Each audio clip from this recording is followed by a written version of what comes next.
샬롬 12월 16일 목요일입니다. 오늘도 하나님의 신실하신 은혜와 사랑이 여러분의 삶 가운데 함께 하시기를 소망합니다. 오늘 하나님이 우리에게 주신 말씀은 요한복음 20장 29절에서 31절 말씀입니다. 오늘도 이 말씀을 읽고 묵상하며 하나님이 우리에게 주시는 생명의 말씀을 듣겠습니다. 예수께서 이르시되 너는 나를 본 거로 믿느냐?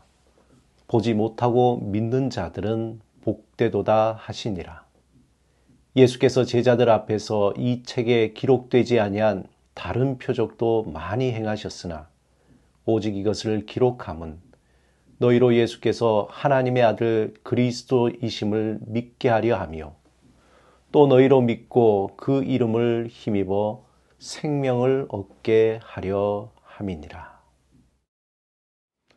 오늘 본문 31절에서 예수 그리스도에 대한 행적, 그것을 기록한 이유에 대해서 명확하게 말씀하고 있습니다.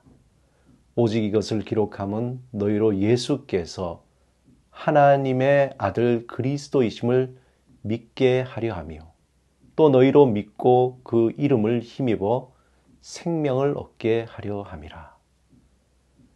말씀의 궁극적인 목적은 예수 그리스도를 통해서 우리가 누구이며 또 무엇을 위해 어떻게 살아야 하는지 참된 길을 깨닫게 됩니다.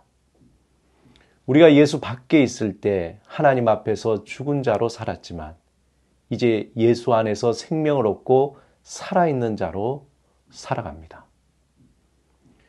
바울은 디모데후서 3장 16절에서 하나님의 말씀인 성경에 대해 좀 더 구체적으로 설명하고 있습니다. 모든 성경은 하나님의 감동으로 된 것으로 교훈과 책망과 바르게 함과 의로 교육하기에 유익하니 이는 하나님의 사람으로 온전하게 하며 모든 선한 일을 행할 능력을 갖추게 하려 함이라. 다시 말해서 예수 안에서 믿음으로 구원받은 우리가 하나님의 사람으로 온전하여지고 선한 일을 행하기 위해서 이 성경 말씀이 하나님의 말씀이 필요하다는 겁니다. 예수님을 구주로 영접할 때에 하나님은 우리를 의롭다 여기셨습니다. 이것을 신학적 용어로 칭의라 그러죠. 구원 이후에 예수님이 이 땅에 다시 오실 때 우리는 새로운 부활의 영체를 입어 영화롭게 됩니다. 동시에 우리는 하나님의 감동으로 기록된 하나님의 말씀을 통해서 온전한 하나님의 사람으로 세워지게 됩니다. 성경 말씀을 통해서 우리는 우리의 모습을 거울에 비추듯 보게 되죠. 우리의 잘못된 삶의 모습을 성경을 통해서 발견하게 되고 성령님의 인도하심을 따라 고쳐 나가게 됩니다. 그래서 성경을 통해 많은 교육과 책망과 또 의의 길로 인도받게 됩니다. 그만큼 성경은 믿음의 여정 가운데에서는 없어서는 안 될 필요 충분 조건입니다. 재활치료라는 것을 우리는 잘 압니다. 교통사고나 또 수술 후에 근육이나 신체 일부가 정상으로 돌아오게 하려면 재활치료를 받아야 합니다. 재활치료 처음에는 어색하죠. 힘들죠. 그러나 시간이 지나면서 점차 굳어진 부분들이 풀어지고 정상적으로 움직이게 됩니다. 그리고 몸이 회복이 되죠.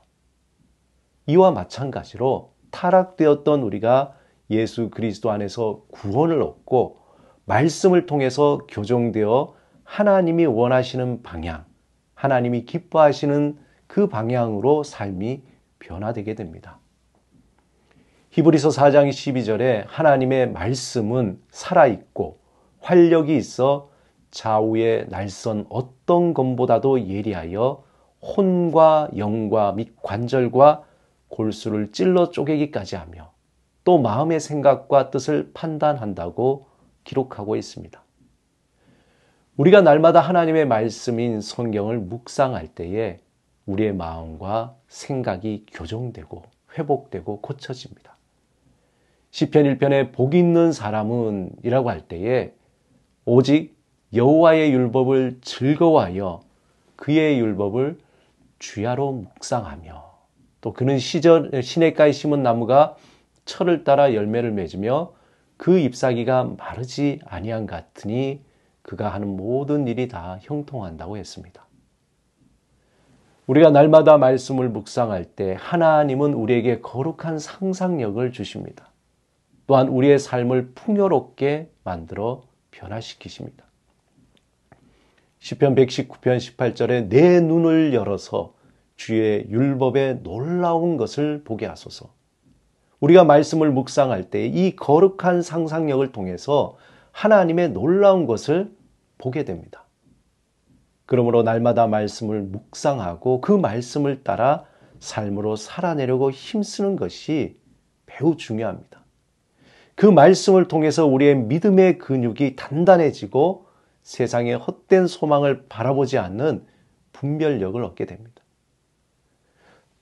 사탄은 유혹과 시험을 우리에게 다가와서 우리를 넘어뜨리려고 하지만 그 시험을 우리는 말씀으로 이기게 되며 헛된 욕심을 버리게 됩니다.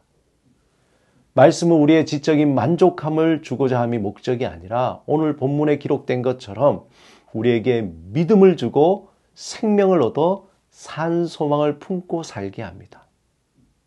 사랑하는 여러분, 오늘도 우리에게 믿음과 생명을 주시는 말씀을 따라서 하나님이 내려주시는 은혜와 사랑을 기억하고 믿음의 뿌리를 깊이 내리시기 바랍니다. 오늘도 하나님의 그 말씀을 의지하며 그 생명의 말씀이 우리 삶에 스며들어 우리를 변화시키고 하나님의 온전한 사람으로 세우도록 여러분의 삶을 주님께 내어드리시기 바랍니다. 이 시간 함께 기도드리겠습니다. 주님, 날마다 우리의 일상에서 보여주시는 주의 은혜와 사랑을 기억하며 주를 향한 믿음이 더욱 깊어지게 하소서. 예수 그리스도 이름으로 기도드립니다. 아멘.